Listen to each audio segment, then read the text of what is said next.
Hawkins looks like a quiet American town. It has schools, family homes, and a shopping mall. But beneath Hawkins is an interdimensional nightmare filled with spores, living vines, psychic killers, flying predators, and creatures whose faces open like flowers if flowers were created by someone who truly hated gardening.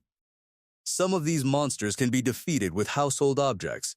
Others require 11 flamethrowers, explosives, several complicated battle plans, and Joyce buyers reaching maximum parental rage. So, from a creature small enough to hide inside a trash can to an intelligence capable of consuming entire worlds, here is every major Stranger Things monster ranked from weakest to strongest. This contains spoilers. Obviously, number 10. The polywog. We begin with D'Artagnan. Or Dart, or, as Dustin should have called him, the extremely obvious reason not to hide unknown interdimensional creatures in your bedroom. Dart begins as a tiny slug-like creature discovered in Season 2. He is small, curious, and easily controlled with 3 Musketeers bars. He even appears to recognize Dustin. Adorable, unfortunately, he is not a magical frog or a harmless new pet. He is a juvenile Demogorgon. Dustin has essentially adopted a baby interdimensional crocodile and started training it with chocolate. Dart grows rapidly, develops legs, escapes, and eats Dustin's cat, Muse. This is generally considered poor pet behavior. As a polywog, Dart has little fighting ability. The danger is what he becomes. Give him enough time and food, and the cute slug turns into something much worse, basically a teenager, but with more teeth. Number 9. The vines. The vines cover almost everything connected to the Upside Down. They spread across walls, fill underground tunnels, and grab anyone unfortunate enough to step near them. They are not fast. They do not have teeth. They also cannot deliver a terrifying villain speech, which places them below Vecna but slightly above most houseplants. The vines can restrain people, choke them, drag them away, and alert the hive mind whenever they are damaged. Their strength comes from scale. One vine can be cut. An entire tunnel system filled with them is much harder to escape, especially when hurting one section warns everything else that dinner is leaving. They are vulnerable to heat and sharp objects, so a determined person with an axe can fight them, provided that person does not stop to ask why the walls are breathing. Number 8. The Demobats. Demobats answer an important question. What if bats were larger, angrier, connected to a supernatural hive mind, and somehow even less interested in personal space? These flying predators attack in swarms. Their tails wrap around a victim's throat while their claws and teeth handle the rest. Steve nearly dies after being dragged through a gate, while Eddie faces an entire swarm. That ends exactly as painfully as everyone remembers. One Demobat is manageable. Steve, Nancy, Robin, and Eddie kill several using paddles, spears, and homemade shields. The problem begins when hundreds arrive. A full swarm can attack from every direction, leaving no clear route of escape. Individually, they are not especially powerful. Together, they become airborne chaos with teeth. And rabies is suddenly the least of your concerns. Number 7. The Demodogs. Demodogs are adolescent Demogorgons. They move on 4 legs, hunt in packs, and are fast enough to chase people through tunnels and laboratory corridors. They are also resistant to gunfire. A pack tears through Hawkins' laboratory, kills armed personnel, and catches Bob Newby moments after he appears to have escaped. The show gives Bob approximately 6 seconds of hope.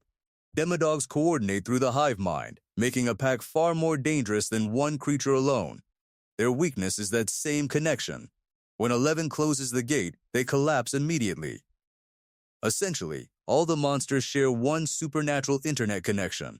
Unplug the router and suddenly, nobody knows what to do. Number 6.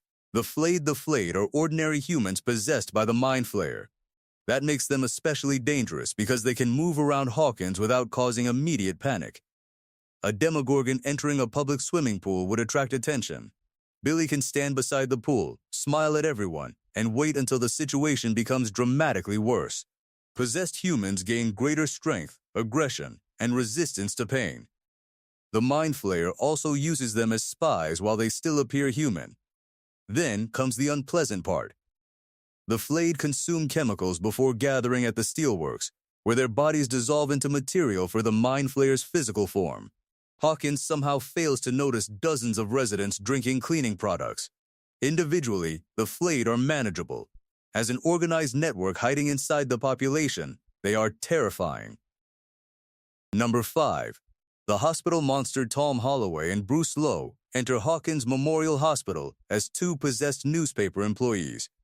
They leave as one enormous mass of rearranged human tissue.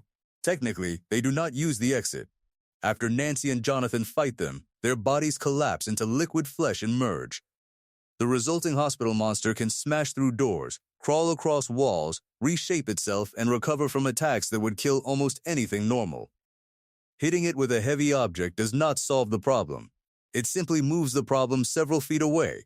The creature chases Nancy until 11 throws it through a wall. Even then, it escapes and joins the Mind Flayer's larger body. That means 11 wins the fight but accidentally sends the monster to join its stronger friends. Number 4. The Demogorgon, the original nightmare. The adult Demogorgon is tall, incredibly strong, and equipped with a head that opens into a mouth filled with teeth. It has no visible eyes, yet somehow never walks into furniture. The Season 1 creature tracks blood, survives gunfire, moves between dimensions, abducts Will, and kills Barb. Later Demogorgons are equally dangerous. The creature imprisoned in Russia survives captivity, bullets, fire, and an arena filled with armed prisoners. Hopper eventually kills it with a sword because, after escaping a Russian prison, he apparently decides to finish the evening as a medieval warrior. The Demogorgon combines speed, strength, durability, and hunting intelligence. It is not the strongest monster here, but it remains the face of the nightmare. Number 3. The Meat Flayer. The Meat Flayer is the Mind Flayer's physical weapon in Hawkins. It is constructed from the liquefied bodies of the flayed. So yes, every visible part of it used to be someone from town. Try explaining that during an insurance claim. The creature is enormous, heavily armored, and powerful enough to smash through buildings, overturn vehicles, and attack Starcourt Mall. Ordinary weapons barely slow it down. Fireworks hurt it, but mostly turn the mall into the worst Independence Day celebration in American history. Created to kill 11, it nearly succeeds, injuring her leg and weakening her powers. Its weakness is dependence. When Joyce shuts down the Russian machine and closes the connection, the creature collapses. It is incredibly powerful, but ultimately it is still a weapon controlled by something greater, a gigantic weapon made from melted humans. Number 2. Vecna. Henry Creel begins as a disturbed child, becomes Subject 1, gets blasted into another dimension by 11, and eventually transforms into Vecna. A career path his school counselor probably failed to predict. Vecna possesses telekinesis, psychic projection, illusions, mind control, and memory invasion. He attacks victims through their trauma without physically reaching them. Running does not help. Locking the door does not help. Even moving out of Hawkins probably requires several weeks of paperwork, by which point the grandfather clock has already started chiming. He also survives psychic attacks, fire, shotgun blasts, and a fall from the Creel house. Most villains would reconsider their choices after being set on fire and thrown through a window. Vecna simply schedules another meeting. His intelligence and psychic abilities place him above every ordinary creature. But one greater force still remains. Number 1. The Mind Flayer. The Mind Flayer is the most powerful monster in Stranger Things because it is not simply a creature. It is an intelligent, invasive force capable of controlling an entire biological network through the hive mind. It commands vines, demodogs, demogorgons, and possessed humans. It infects victims, coordinates attacks across dimensions, and builds physical bodies from human remains. What makes the Mind Flayer truly terrifying is its scale. The Demogorgon is a predator. The Meat Flayer is a weapon. Vecna is a psychic killer. But the Mind Flayer is an ecosystem that knows you are there. It does not simply want to kill people. It wants to invade their minds, consume their bodies, spread into their world, and reshape everything under its control. Stopping it requires psychic power, fire, explosives, and the entire Hawkins group. That is why it earns first place. Nearly every path into Hawkins' nightmare eventually leads back to it.